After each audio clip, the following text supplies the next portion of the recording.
എന്തായാലും ഈ ചെയ്ത ആരായാലും അതിന് അത് ഇനി മേലെ ഇങ്ങനെ ഉണ്ടാവില്ല, ഒരു കുട്ടികൾക്കും ഇതുപോലെ ഉണ്ടാവില്ല.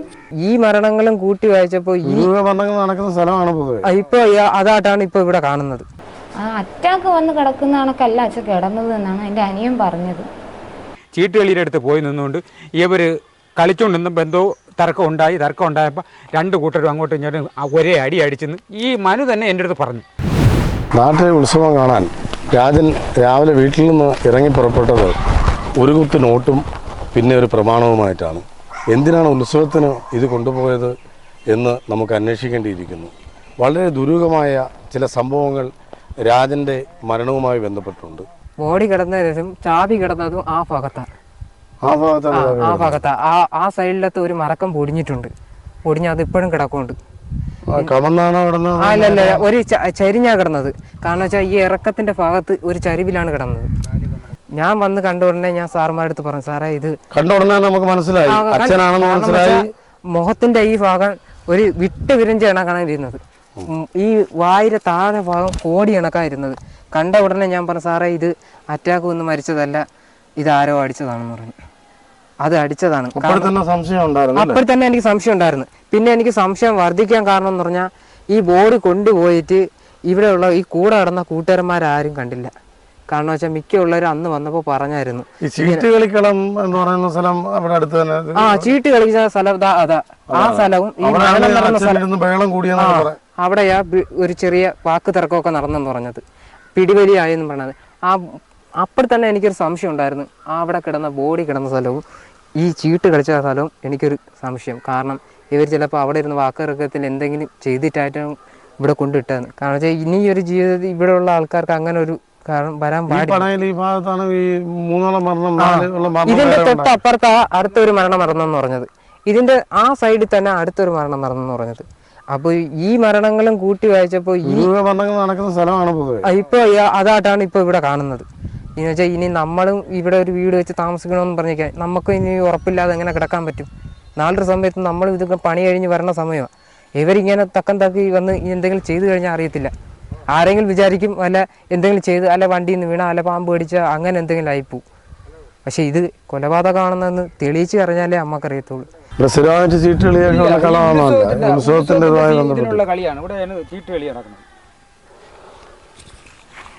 വെട്ടവും വെളിച്ചമൊക്കെ എങ്ങനെ കിട്ടും ഈ ഭാഗത്ത്? മെഴുതിരിയ മറ്റേ ഈ ലൈറ്റ് ഒക്കെ അറേഞ്ച്മെന്റ് ചെയ്താണ് ഇവിടെ കളിയുന്നത്. ഇവിടെ ഇരുന്ന കളി അത്ര മദ്യപിച്ചിട്ടൊക്കെ ഉള്ള കളിയാണ്. അങ്ങനെയുള്ള കളി തന്നെ മദ്യപാനം ഇതിന്റെ കൂടെ ഉള്ളത് തന്നെ. മനു എന്ന് പറഞ്ഞ കക്ഷി എൻ്റെ അനിയൻ്റെ കൂട്ടുകാരൻ എന്ന് പറഞ്ഞാൽ അവൻ മുകളിൽ സ്റ്റേജിൽ അവിടെ പരിപാടി ഉണ്ടായിരുന്നു. പരിപാടിക്ക് ഇവർ കൈ ഓർത്ത് എൻ്റെ അനിയനും ഈ മരിച്ചുപോയ രാജൻ എന്ന് പറഞ്ഞ അവനും ഈ മനു എന്ന് പറയുന്ന കക്ഷി കൈ ഓർത്ത് പിടിച്ച ആൾക്കാരെ കൊണ്ട് നടന്നെന്നാണ് എൻ്റെ കൂടെ ഈ മനു എന്ന് പറഞ്ഞത്. അങ്ങനെ നടന്നിട്ടാണ് നമ്മൾ എൻ്റെ കൂടെ തോളി കൈ ഇട്ട് നേരെ ഇറങ്ങി ഇങ്ങ് വരുന്നത്. ഇവിടെ വന്ന് ക്ഷേത്രത്തിൻ്റെ അല്ലേ ഇതിലെയാണ് നേരെ വയലിലേക്ക് പോയത്. വയലിൽ ചെന്നപ്പോൾ ചീട്ടുകളി കിടുക്ക് കളിയൊക്കെ നടക്കണതല്ല. ഇവർ നേരെ ചീട്ടുകളിയുടെ അടുത്ത് പോയി നിന്നുകൊണ്ട് ഇവർ കളിച്ചുകൊണ്ടിരുന്നപ്പോൾ എന്തോ തർക്കം ഉണ്ടായപ്പോൾ രണ്ട് കൂട്ടരും അങ്ങോട്ടും ഇങ്ങോട്ടും ഒരേ അടി അടിച്ചെന്ന് ഈ മനു തന്നെ എൻ്റെ അടുത്ത് പറഞ്ഞു. ഒരേ അടി പിന്നെ ഞാൻ പിടിച്ച് മാറ്റിയിട്ട് അവിടെ ഇരുന്നു. പിന്നുള്ള കാര്യം എനിക്ക് അറിഞ്ഞുകൂടുന്നു. മനുവിന്റെ വീട്ടിൽ ബൈക്കിരിപ്പുണ്ട്. അവിടെ വണ്ടി ഇപ്പോഴും ഈ പറഞ്ഞ മനുവിൻ്റെ വീട്ടിൽ തന്നെ വണ്ടി ഇപ്പോഴും അവിടെ തന്നെ ഇരിക്കുകയാണ്. അല്ലെങ്കിൽ അവന് ഇത്രയേ കുട്ടിക്കാലം തൊട്ടേ നമ്മൾ എടുത്തു വളർത്തിയവനാണ്. അവൻ ഒരു വാക്ക് പറയാം, അണ്ണ ഇന്നണക്ക് രാജൻ്റെ വണ്ടി ഇന്നടുത്ത് ഇരിക്കുകയാണ് എന്ന് അവന് ഇതിനു മുമ്പേ പറയാം. നമ്മളെ ഈ രാജനെ കാണാതായി പിറ്റന്നായപ്പോൾ പറയാം. അവൻ അത് പറഞ്ഞില്ല. പിന്നെയാണ് അവൻ പറയുന്നത് എൻ്റെ അടുത്ത്.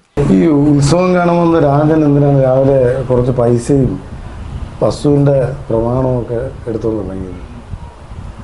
2-3 ദിവസത്തിന് മുമ്പ് നമ്മൾ രണ്ടും ഒരുമിച്ചാണ് വന്നത്. വന്നിട്ട് നമ്മളങ്ങ് പോയതിന് ശേഷമാണ് ഒറ്റയ്ക്ക് വന്നത് പൈസയും കൊണ്ട്. ഞാൻ എഴുതാൻ പോകണമെന്ന് വസ്തു അളക്കാൻ പോകണമെന്ന് പറഞ്ഞാണ് വീട്ടിൽ നിന്ന് ഇറങ്ങിയത്. അപ്പോൾ എൻ്റെ കൂടെ വരണ്ട, നീ ജോലിക്ക് പോകുമെന്ന് പറഞ്ഞു. ഞാൻ രാവിലെ അങ്ങ് ജോലിക്ക് പോയി. അന്നത്തെ പോയതിൻ്റെ അന്നും വരുമെന്ന് പറഞ്ഞ് നോക്കിയിരുന്നു, വന്നില്ലായിരുന്നു.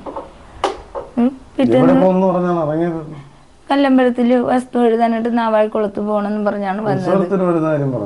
ഉത്സവത്തിന്റെ കാര്യമൊന്നും പറഞ്ഞില്ല നമ്മളടുത്തൊന്നും. ഉത്സവത്തിന്റെ കാര്യമൊന്നും നമുക്കും അറിഞ്ഞുകൂടാ. വസ്തു എഴുതാൻ വരണമെന്നും പറഞ്ഞുകൊണ്ടാണ് പൈസ കൊടുത്തത്. തന്നെ 30,000 രൂപ ഞാൻ കൊടുത്തത്. അപ്പം നീ വരണ്ടാന്ന് പറഞ്ഞു. അതും എൻ്റെ മകൻ ഒരു പെണ്ണിനെ കണ്ട് അതിനെ കെട്ടാലോ നമുക്ക് നോക്കാൻ ശരിയാവുമെങ്കിൽ കെട്ടാന്നും പറഞ്ഞുകൊണ്ടാണ് നമ്മൾ ഇതിനു വേണ്ടി ഇറങ്ങിയത് തന്നെ. ഇറങ്ങി എങ്കിൽ നീ വരണ്ട, നീ ജോലിക്ക് പോകുമെന്ന് പറഞ്ഞു. ഒറ്റയ്ക്ക് വന്നിട്ട് കണ്ടില്ല. വരും എന്ന് പറഞ്ഞ് മോളെ വിളിച്ചു തിരക്കി, എന്നിട്ട് കണ്ടില്ല. എന്നെ പൊന്നെ പോലെ തന്നെ നോക്കുന്നു. പക്ഷെ ഇപ്പൊ എന്റെ തളരും പോയെല്ലാം പോയ, എന്റെ കൈ വിട്ടുപോയി. എനിക്ക് ആരുമില്ല. എനിക്ക് എന്നെ ഒരു സ്ഥലത്തും വിടൂല, എങ്ങും വിട്ടിട്ടില്ല. ഇപ്പൊ ഈ ജോലിക്ക് വിടണ, അല്ലാതെ എന്നെ വേറെ എങ്ങും വിട്ടിട്ടില്ല. ഒരല്പം പോലും കാണാതെ ഇരുന്നിട്ടില്ല എന്നെ. പക്ഷെ എന്റെ ഒരു കൈ തളർന്നു പോയാണ് കായ. എനിക്ക് എല്ലാ സാധനങ്ങളും വാങ്ങിച്ച് വീട്ടിൽ കെട്ടിക്കൊണ്ടുവരുന്ന ആളാണ്. ഇപ്പൊ വരുമെന്നും പറഞ്ഞ് കാത്തിരുന്നിട്ട് വന്നിട്ടില്ല ഇതുവരെ. എന്തായാലും ഈ ചെയ്ത ആരായാലും അത് ഇനി മേലെ ഇങ്ങനെ ഉണ്ടാവില്ല. ഒരു കുട്ടികൾക്കും ഇതുപോലെ ഉണ്ടാവില്ല. എനിക്കിത് കണ്ടിട്ട് പോലും സഹിക്കാൻ വയ്യ. എനിക്ക് വയ്യ. എനിക്ക് എല്ലാവരും എന്നെ കണ്ട് ഇഷ്ടപ്പെട്ട് കൊണ്ടുവന്ന ആളാണ്. കൊണ്ടുവന്ന് എല്ലാ കാര്യങ്ങളും അയാൾ എന്നെ നോക്കിയത്. എൻ്റെ ഭർത്താവാണ് നോക്കിയെന്നെ. എൻ്റെ തള്ളേരെ കൂടെ പുറപ്പെൻ്റെ ആരും അടുത്തും വിട്ടിട്ടില്ല എന്നെ, ഒരിക്കലും വിട്ടിട്ടില്ല എന്നെ.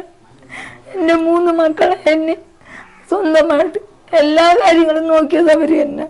വേറെ ആരും ഇല്ലായിരുന്നു എന്നെ ഇതിന്. അങ്ങനെ ഒരാള് ഇതുപോലെ ആകുമ്പോഴത്തെ എന്ത് സങ്കടം വിഷമവും നമുക്ക് ഉണ്ടാവുന്നത്. അച്ഛനിങ്ങനെ സംഭവിക്കുന്നൊക്കെ ഒരു തോന്നലെന്തെങ്കിലും അത്തരത്തിലൊരു ആളായിരുന്നു അച്ഛൻ? അല്ലല്ലോ, ഒരിക്കലും അല്ല. സത്യമായി ഇത് കേട്ടപ്പോൾ നല്ല ഷോക്കായിരുന്നു. എന്തൊരു ചെയ്യണം, ഏത് ചെയ്യണമെന്ന് അറിയാൻ പറ്റുന്ന അനിയനെ വിളിച്ചിട്ട് അപ്പോഴും ഞാൻ പറഞ്ഞിടാ പോയി നോക്കൊന്ന്, നീ പോയി അടുത്ത് നോക്ക്, അച്ഛനാണോ അല്ലെന്ന് പോയി നോക്കുന്നത്. കമ്മനടി മുഖം ക്ലിയർ ആല്ല, അച്ഛൻ എന്ത് ഡ്രസ്സ് ഇട്ടിരുന്നതെന്ന് ചോദിച്ചു. ഞാൻ പറഞ്ഞിടാ എനിക്ക് അറിയാൻ വയ്യ, ഞാൻ വിളിച്ച് ചോദിക്കട്ടെന്ന് പറഞ്ഞ് എൻ്റെ അനിയനെ വിളിക്കണേ ചെയ്തേ. അപ്പം അവൻ പറഞ്ഞാണ് ഞാൻ അറിയുന്നത് കാവിക്കൈലി നീല ഷർട്ടാണെന്നുള്ളത്.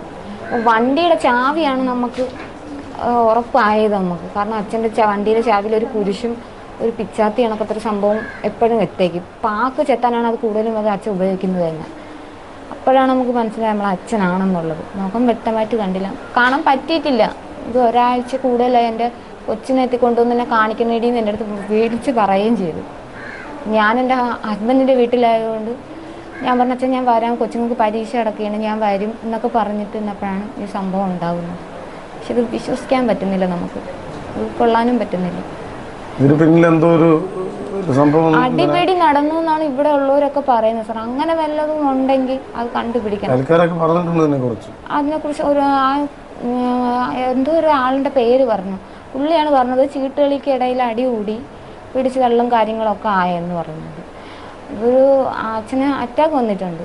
ആ അറ്റാക്ക് വന്ന് കിടക്കുന്ന കണക്കല്ല അച്ഛൻ കിടന്നത് എന്നാണ് എൻ്റെ അനിയൻ പറഞ്ഞത്.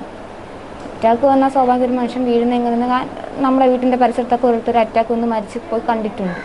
പക്ഷെ അങ്ങനെയല്ല കണ്ടതെന്നാണ് എൻ്റെ അനിയൻ പറയുന്നത്. അതാണ് നമുക്ക് സംശയം. പിന്നെ ഈ ആധാരം എവിടെ പോയി? പൈസ പോട്ടെ, നമുക്ക് ജീവനുണ്ടെങ്കിൽ ഉണ്ടാക്കുമല്ലോ, പക്ഷെ ഈ ആധാരം എവിടെ പോയി അത് നമുക്ക് കണ്ടുപിടിക്കണ്ടേ സാർ? പിന്നെ എവിടെ പോയാലും എൻ്റെ അച്ഛനും അമ്മയും പൈസ കൊടുക്കാനായാലും എന്തിനായാലും എൻ്റെ അമ്മേനെ കൂട്ടിയേ പോകുള്ളൂ. എൻ്റെ മക്കളെ കാണാൻ വരണമെങ്കിൽ പോലും ഒറ്റയ്ക്ക് അച്ഛൻ വരൂല, അമ്മേനെ കൊണ്ടേ വരൂ. അങ്ങനെ ഒരു വ്യക്തി ഇങ്ങനെ ആയെന്ന് പറഞ്ഞപ്പോൾ അത് വിശ്വസിക്കാൻ നമുക്ക് പറ്റും. എന്തൊക്കെയോ പറയാനുണ്ട്, അത് ഞാൻ തിരികെ വന്നിട്ട് പറയാം എന്ന് പറഞ്ഞ് ബാക്കി വെച്ചിട്ടാണ് രാജൻ രാവിലെ പുത്രനോട് പറഞ്ഞിട്ട് വീട്ടിൽ നിന്ന് ഇറങ്ങിയത്. പക്ഷേ എന്തൊക്കെയോ പറയാനുള്ളത് ബാക്കി വെച്ചിട്ടാണ് രാജൻ അവരെയൊക്കെ വിട്ടുപിരിഞ്ഞ് പോയിരിക്കുന്നത്. ആ ദുരൂഹത മാറ്റാൻ ആ വീട്ടുകാർക്ക് താല്പര്യമുണ്ട്. അവർ പോലീസിനെ സമീപിച്ചിരിക്കുന്നു. നീതി ലഭിക്കട്ടെ എന്ന് നമ്മൾക്കും ആഗ്രഹമുണ്ട്.